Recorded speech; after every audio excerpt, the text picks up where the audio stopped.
En direct de chez vous, Jean-Michel Lamazerolle, RCF Charente.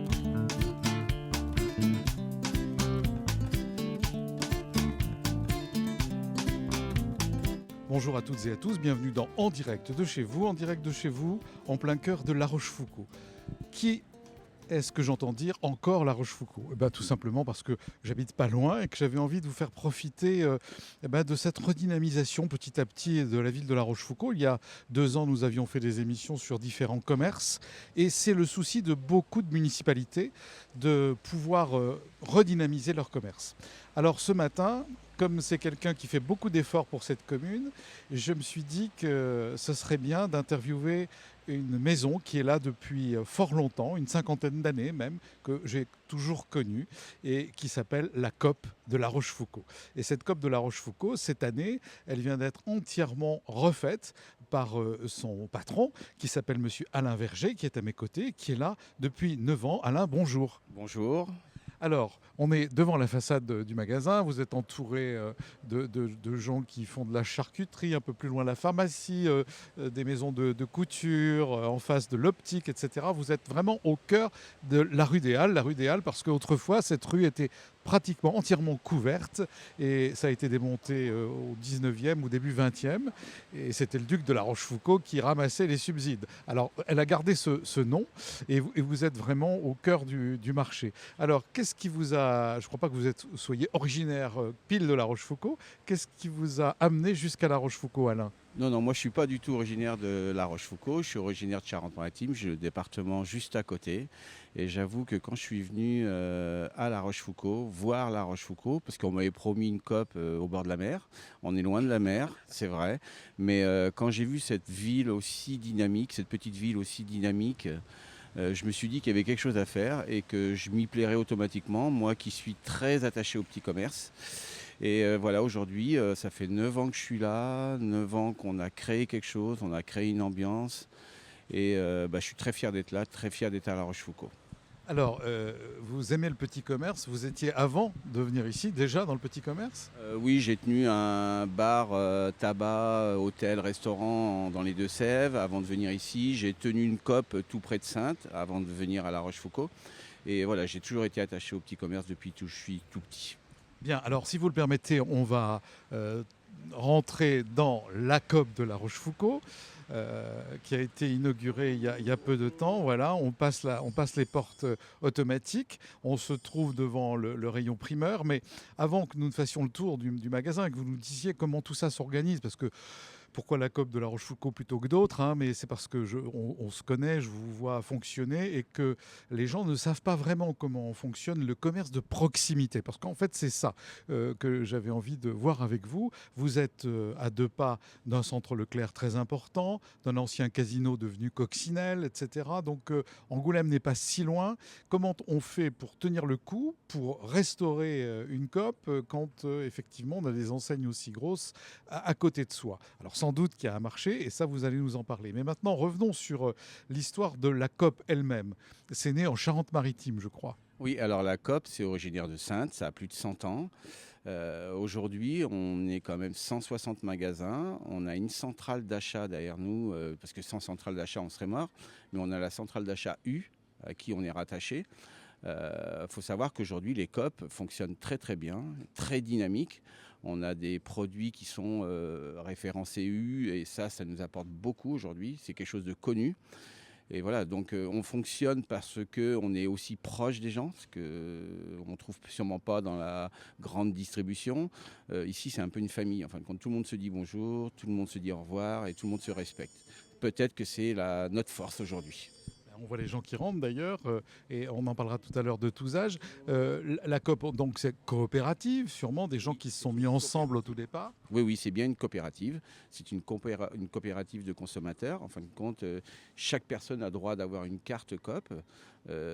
Quand elle a la carte COP, elle achète une action à la COP et elle a droit à une voix lors de l'Assemblée générale. Donc tout le monde a le droit de décider un petit peu, de faire ce qu'aujourd'hui est la COP.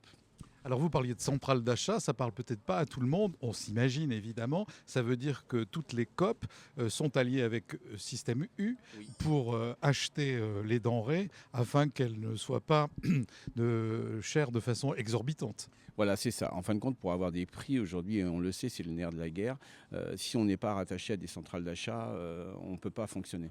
Donc on est rattaché à des centrales d'achat, mais par contre, on est aussi libre de travailler avec des petits producteurs, ce que l'on fait. Aujourd'hui, on a le miel de Saint-Sornin, par exemple, qui a été primé aussi. On travaille avec des boulangers.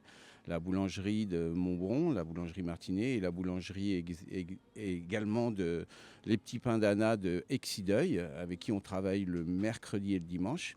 Et voilà, nous, ça nous rapporte, c'est une valeur ajoutée pour le magasin de travailler avec des petits producteurs. On est un petit peu libre quand même. Alors vous dites que vous êtes un petit peu libre, mais ça veut dire que vous êtes le patron de votre COP, ce sont des indépendants qui prennent l'enseigne finalement? Oui, tout à fait. On est totalement indépendant. On se doit d'acheter un maximum de produits à la centrale d'achat, mais on est libre d'acheter 30% de nos produits à des petits producteurs. Donc c'est ce que je fais aujourd'hui. D'accord, et alors ces petits producteurs, vous les avez sélectionnés comment? Ah ben voilà, c'est un travail de longue haleine. On se rencontre, on va les voir, on les rencontre et puis on décide à un moment donné de travailler avec eux et on les installe dans le magasin et voilà, ça fonctionne très très bien. Bien. Alors, vous parliez de famille tout à l'heure. Qu'est-ce qui vous donne cette impression-là? C'est parce que c'est des gens qui habitent autour? Alors oui, et puis aussi, c'est les gens, ils se retrouvent ici ils prennent le temps, et on leur parle, on peut aussi les livrer. Donc vous voyez, ça crée aussi on se rapproche des gens. En fin de compte, nous, ce qu'on veut, c'est être proche des gens. C'est pas spécialement venir pour faire de l'argent ou quoi que ce soit. Nous, on veut être proche des gens. Bon, alors on se doute bien quand même que vous travaillez pour gagner votre vie et que c'est le cas, d'après ce que vous me disiez. La preuve, puisque vous avez... Enfin, la preuve, c'est pas forcément une preuve, mais en fait, si on refait un endroit, c'est parce qu'on pense qu'il faut le remettre dans un certain dynamisme et puis il faut avoir les moyens de le faire. Alors, qu'est-ce qui a fait que lorsque vous êtes arrivé il y a 9 ans et aujourd'hui, c'est-à-dire vous avez fini les travaux fin novembre, je crois, 2025, là nous sommes en 2026, qu'est-ce qui a prévalu à ce que vous vouliez arranger le magasin? Il était très bien. Moi, je me souviens, je venais, il n'y avait pas de problème. Bah, il était un peu resté dans son jus quand même. C'est vrai qu'aujourd'hui, on a besoin de faire des travaux, on a besoin de rénover un magasin pour redonner un dynamisme. On a besoin de ça. Si les gens adorent, et là, on a vécu 2 ou 3 mois de travaux avec un magasin ouvert. Les gens adoraient venir pour voir l'évolution des travaux, et je trouve que ça apporte un gros dynamisme. Bon, alors, ce qu'il faut dire quand on vous connaît, c'est que vous êtes effectivement proche des gens, vous êtes attentionné et que vous avez un mot pour chacun et que ça crée aussi une ambiance et un dynamisme. Souvent, on dit mais pourquoi tel commerce ou pas marche ou ne marche pas? C'est pas avec les produits qu'il a ou qu'ils ont, c'est aussi leur personnalité et leur propre investissement et leur propre savoir-faire au niveau commercial et amical, j'allais dire. Là, je suis tout à fait d'accord avec vous. Vous pouvez mettre n'importe quel beau magasin dans le plus beau endroit du monde. Si vous n'avez pas la bonne personne dedans, ça ne fonctionnera pas. Un magasin, en fin de compte, c'est une âme. Et pour lui apporter une âme, il faut qu'il y ait des personnes dedans. Alors, il n'y a pas que moi dans le magasin, il y a aussi mes salariés. Mais mes salariés, aujourd'hui, je les ai choisis pour qu'ils soient comme moi, en fin de compte, qu'on apporte quelque chose aux gens. Et une petite attention, et ça compte beaucoup. Je confirme, je confirme, hein. Alors, puisque nous sommes dans ce magasin, à l'entrée du magasin, la caisse est juste à côté, est-ce qu'il y a un programme proposé par la COP pour l'agencement des magasins? Je pense qu'aussi il y a un programme, j'allais dire presque général. Maintenant, il y a aussi des normes, parce que les gens s'en rendent pas forcément compte. Là, on est devant le magasin avec les fruits, les légumes sont à côté dans une vitrine réfrigérée. Ces vitrines, autrefois, elles étaient ouvertes, aujourd'hui elles doivent être fermées. Enfin, comment ça s'est passé pour refaire le magasin, puis on va faire le tour du magasin? Bah, elles pourraient encore être ouvertes, nos vitrines, on aurait droit d'avoir des vitrines ouvertes. Sauf qu'aujourd'hui, vous savez qu'au niveau de la consommation, on consommerait 2 fois plus et on est très attentionné, et aussi bien les COP que nous, on fait très attention au coût de l'énergie. Donc le fait de mettre des vitrines fermées, automatiquement on consomme moins. Le fait d'avoir mis des LED aujourd'hui, on consomme beaucoup moins. Donc on y fait très attention aussi, quoi. Bien, commençons la visite.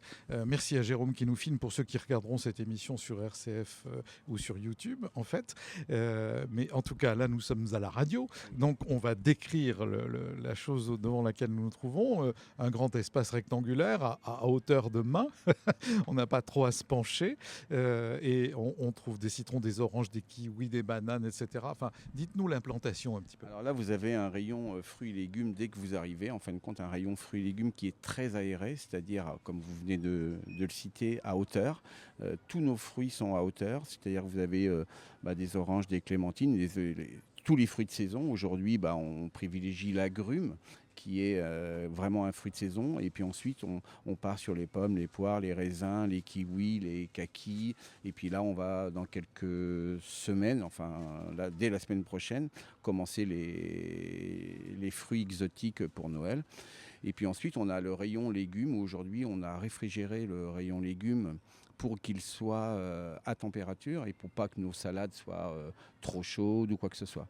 Donc, bien, alors je disais qu'on était en 2026, mais on enregistre juste avant Noël 2025. Hein. Donc voilà. Ah oui, on ne connaît pas toutes ces normes, presque cette marche en avant.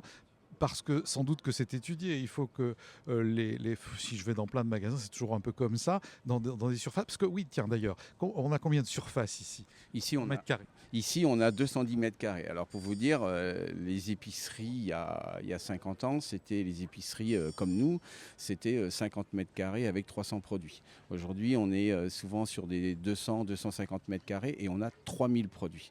Donc c'est énorme par rapport à la superficie. D'accord, 3000 produits. Alors, je ne sais pas si on se rend bien compte, mais enfin, c'est 3000 références finalement. 3000 références, oui, attention, oui, 3000 références. Bien, alors, le magasin, il est tout en longueur, c'est un grand rectangle, donc on tombe sur les produits, je le disais tout à l'heure, et vous le disiez, agrumes, etc. Et sur le côté droit, quand on pénètre plus avant dans le magasin, on a des boissons réfrigérées, on a des fruits secs aussi, tout de suite à ma droite, et puis une autre vitrine où ce sont les légumes, les poireaux, les navets, les endives, les tomates, les salades, etc. Je vais pas en faire toute une salade. Voilà, vous allez nous raconter, puis après on va poursuivre notre visite. En fin de compte, il y a un petit peu comme dans tous les magasins, vous avez un chemin aujourd'hui quand vous rentrez dans le magasin où vous avez, vous tombez souvent sur les fruits et légumes et ensuite vous avez tout le frais et ensuite vous passez en fin de compte tout le rayon petit déjeuner et en fin de compte il y a un chemin en fin de compte. Dans tous les magasins, c'est comme ça. Quand vous regardez, on vous emmène souvent sur quelque chose qu'on veut vous faire acheter. Voilà. D'accord. Alors pourquoi ce sont les fruits et légumes qui sont tout de suite à l'entrée ? Alors ça, c'est parce que ça donne un esprit aujourd'hui, surtout un rayon bas comme on a, ça donne un esprit marché en fin de compte. Et ce qu'on voulait, nous, on se rapproche un peu du marché aujourd'hui. On veut quelque chose de près des gens, de convivial. Et laisser un rayon fruits, c'est ce qui parle le plus, je pense, dans un magasin. Vous pouvez rentrer dans tous les magasins, si vous n'avez pas un beau rayon fruits et légumes, déjà vous dites, oh là, le reste, comment ça va être ? Donc le fruit et légumes, c'est très très important dans un magasin, surtout de proximité. Et bien rangé. Et bien rangé, bien sûr. Bien. Justement, 3000 références. Vous me disiez en préparant l'émission, quand je suis venu vous rencontrer, qu'autrefois, il n'y avait pas tout ça. C'est-à-dire que là, maintenant, juste en face des fruits et à côté des légumes, on a les grandes vitrines avec des sandwichs, des produits sous vide, de la charcuterie, de la volaille, du poisson, des plats prêts à être mis au micro-ondes si on n'a pas envie de faire ses courses. Et puis après, on va poursuivre sur les beurres, les crèmes fraîches, les fromages, tout ce qui est produits laitiers et autres. Oui, parce qu'aujourd'hui, en fin de compte, on est dans un monde de consommation. Si on n'a pas tous ces produits aujourd'hui, et même aujourd'hui avec 3000 produits, vous savez, les gens nous disent toujours « Ah, vous n'avez pas ça, vous n'avez pas ça ». Aujourd'hui, il faut avoir tous ces produits. Il faut avoir un maximum de produits et puis changer régulièrement. Surtout pour un snacking. Le snacking aujourd'hui, c'est une grosse vente, en fin de compte.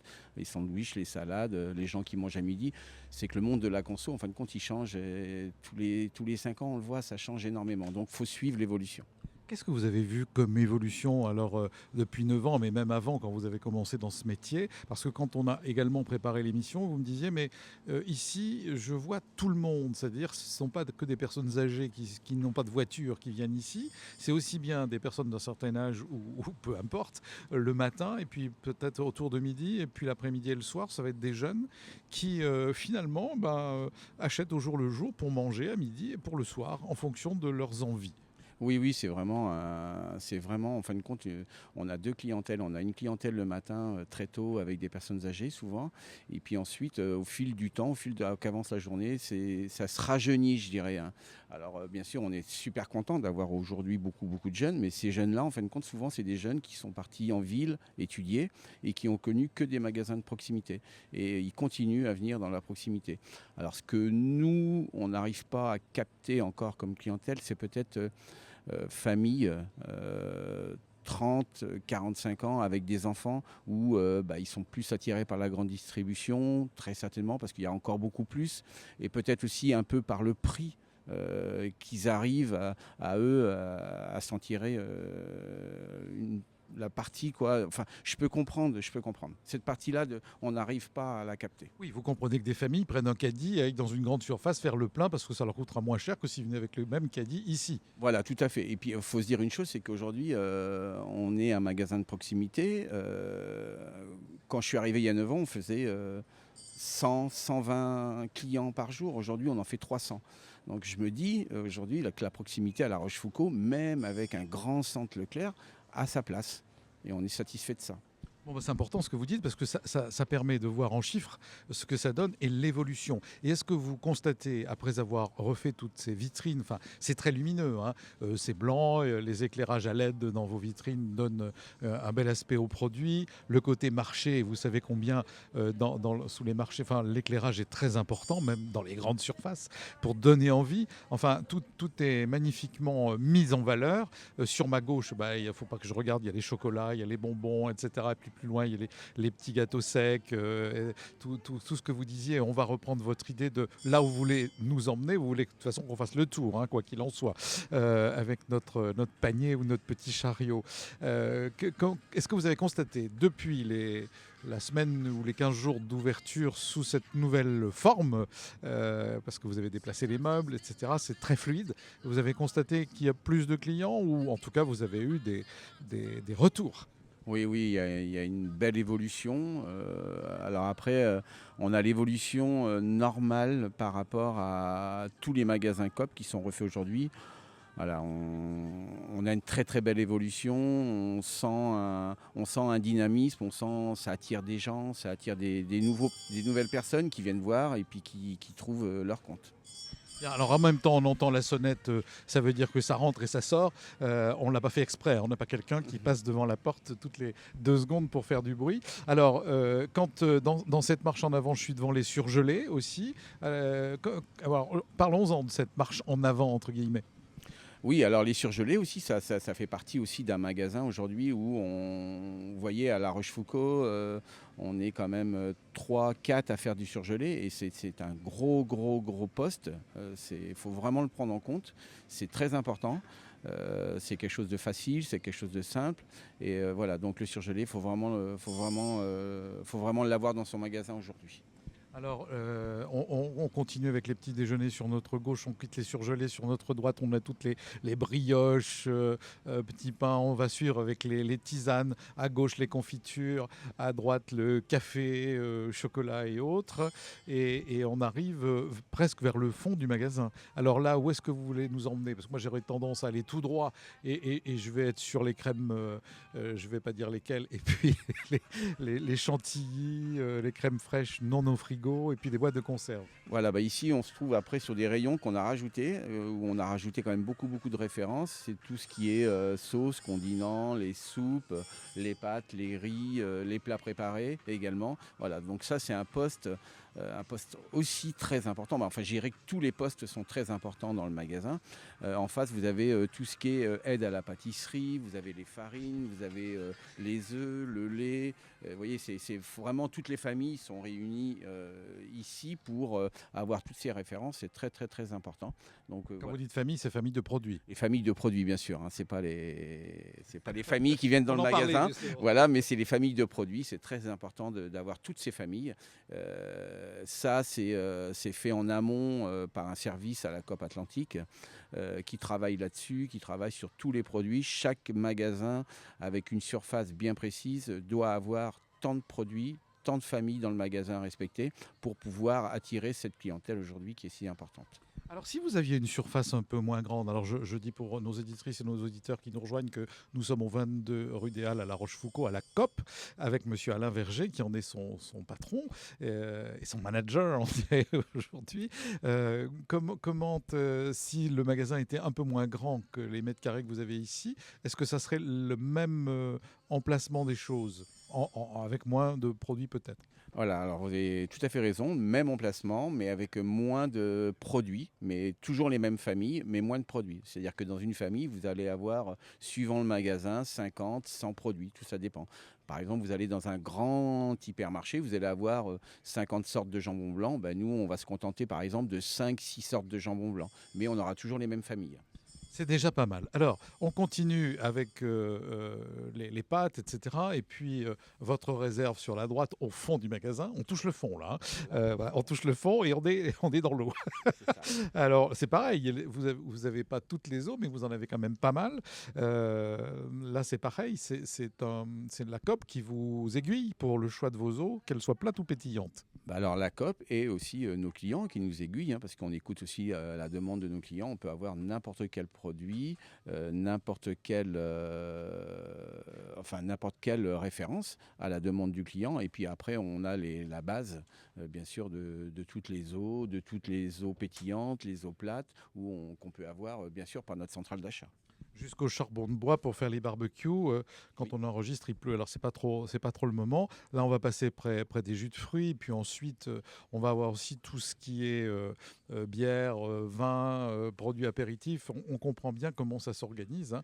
C'est-à-dire que si tout d'un coup, on est en train de choisir un soda ou une bière et un peu plus loin, un apéritif ou un vin, on a tout de suite à côté de nous les petits gâteaux apéritifs, les chips, etc. Et après, on arrive à la caisse. Ça veut dire que là, on a fait le tour à peu près. Et si moi, je vais dans le rayon en plein milieu, parce qu'en fait, il y a 1, 2, 3 travées. Si nous étions dans une église, on dirait qu'il y a des nefs sur notre antenne. Là, on va avoir tout ce qui est produits pour animaux, conserves. Sur ma gauche, les conserves pour les humains et sur ma droite, pour les animaux. Et puis plus loin, tout ce qui va être de la droguerie, je suppose, c'est-à-dire du coton-tige en passant par les produits ménagers et autres. Oui, c'est ça. En fin de compte, dans ce rayon du milieu, c'est travaillé aussi également. Hein. On ne peut pas mettre, par exemple, des chips dans un rayon du milieu. Les chips, il faut qu'ils soient automatiquement, comme vous l'avez dit tout à l'heure, à côté des vins, à côté des bières, à côté de l'apéro. Ici, après, on repart sur de la droguerie, sur les produits d'hygiène, hommes, femmes, et on finit après sur tout ce qui est électricité, c'est-à-dire les piles, les ampoules et quoi que ce soit. Mais on a à peu près tout ce qu'on peut trouver dans de la petite distribution, c'est-à-dire un supermarché, on l'a ici à peu près, en moins grande quantité déjà, et avec moins de références. Voilà. Alors, parlons de l'organisation. Ça veut dire que vous arrivez très tôt le matin. Mettons-nous dans la peau d'un responsable comme vous, Alain Verger, dans cette COP à La Rochefoucauld.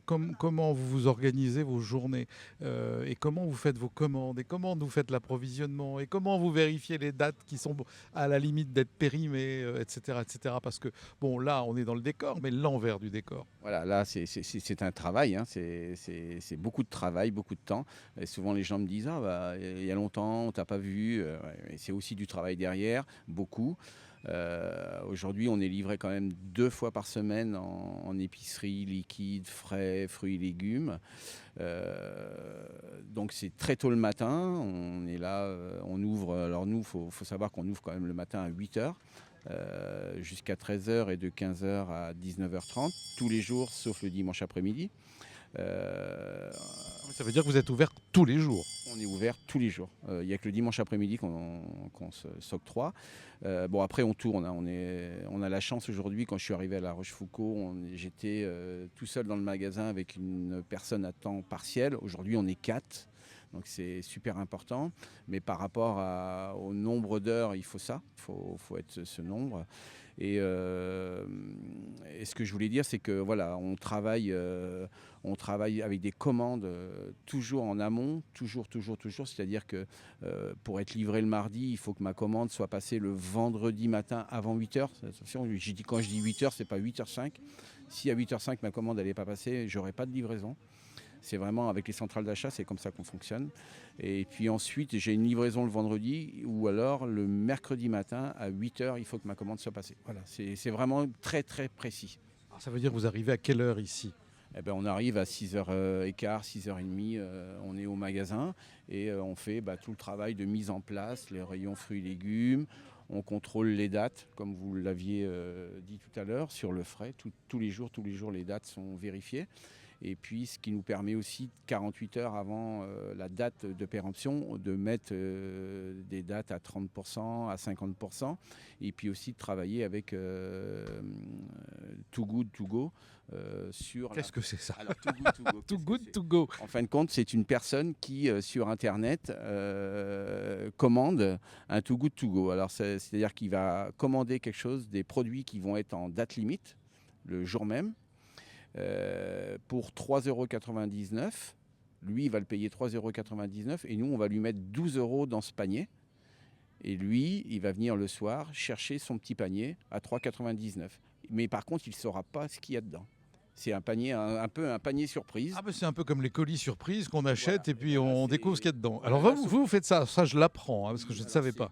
C'est Too Good To Go, c'est une start-up parisienne avec qui on travaille aujourd'hui. Beaucoup de magasins y travaillent avec.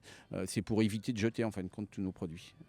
Alors je fais quoi ? Je vais sur Internet et je tape quoi ben, pour venir ici à la COP de La En Rochefoucauld ? fin de compte, vous mettez l'application Too Good To Go sur votre portable.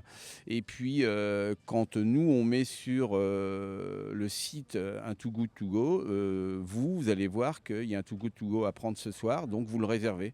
Et le premier qui a réservé, c'est le premier qui l'aura. D'accord. Oui, c'est ludique en même temps. C'est ludique et surtout, ça évite de jeter des produits à la poubelle, quoi, hein. Donc, c'est très important. Alors est-ce que ça fonctionne et quelle tranche d'âge fait ce genre d'achat, on va dire surprise ?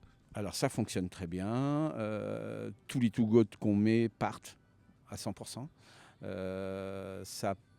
La tranche d'âge, je dirais 18-30 ans. D'accord.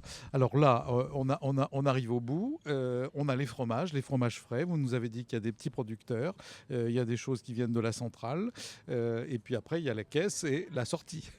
Oui, alors voilà, là on a un rayon fromage à la coupe. On a aussi, comme vous pouvez le voir, là, une de mes employées qui sert à un colis Mondial Relais avec qui on travaille. Alors Mondial Relais, tout le monde connaît Mondial Relais aujourd'hui. C'est des colis qu'on reçoit le matin et qui sont distribués dans les 5 jours. Mondial Relais aujourd'hui, ça nous attire à peu près 150 personnes par jour en plus du magasin. Donc c'est des gens qui vont venir chercher leur colis et qui vont consommer dans le magasin, qui vont se dire tiens, je vais prendre ça, voilà. Bon, et vous prenez le temps de vous reposer un peu de temps en temps quand même. Oui, le dimanche après-midi. Oui, un peu plus, j'espère, Oui, puisque oui, vous avez bien. du personnel. Cette chance-là de créer de l'emploi et ça vous permet d'avoir une plus grande fluidité et puis d'être aussi présent à vos clients quand ils sont là. Oui, ça permet aujourd'hui des magasins de proximité. Il y a 50 ans, et en fin de compte, ils travaillaient 7 jours sur 7, ils n'avaient jamais de repos. Aujourd'hui, ça nous permet d'avoir et des week-ends et du repos en semaine et d'avoir un peu de temps de libre nous aussi. Bien, eh bien écoutez Alain Verger, on vous souhaite longue vie à la COP de La Rochefoucauld. Merci beaucoup de votre accueil et à vos employés qu'on apprécie et qu'on salue au passage. Et moi je vous dis à la semaine prochaine pour une autre émission d'En Direct de chez vous.